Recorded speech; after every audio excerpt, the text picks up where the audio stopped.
ரோமில் உள்ள புனித மேரி மேஜரில் ஆலயம் உள்ளே அமைந்திருக்கும் மறைந்த திருத்தந்தை பிரான்சிஸின் கல்லறையில் புதிய திருத்தந்தை 14ஆம் லியோ பிரார்த்தனை செய்தார். மே 10ஆம் தேதி சனிக்கிழமை அன்று வத்திக்கானுக்கு வெளியே தனது முதல் பயணமாக திருத்தந்தை 14ஆம் லியோ ரோமுக்கு வெளியே உள்ள ஜெனசானோவில் உள்ள நல்ல ஆலோசகரின் தாயின் ஆலயத்தை பார்வையிட தேர்ந்தெடுத்தார். 1200ஆம் ஆண்டு முதல் அகஸ்டீனியர்களால் நடத்தப்படும் இந்த ஆலயத்தை திருத்தந்தை தனிப்பட்ட வருகைக்காக மாலை 4 மணியளவில் பார்வையிட்டார்.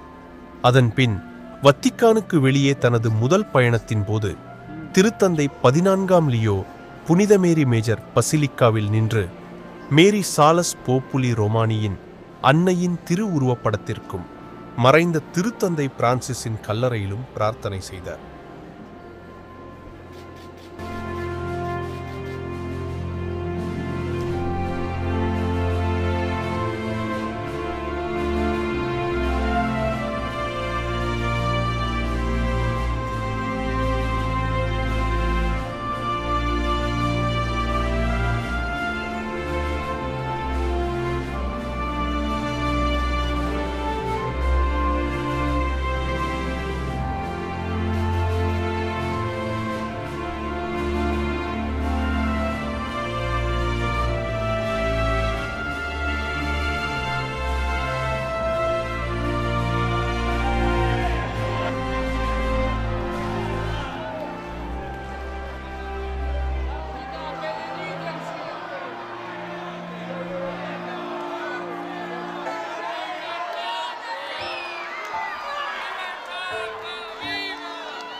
Padre, Figlio, Spirito Santo, scende su di voi e con voi rimanga sempre.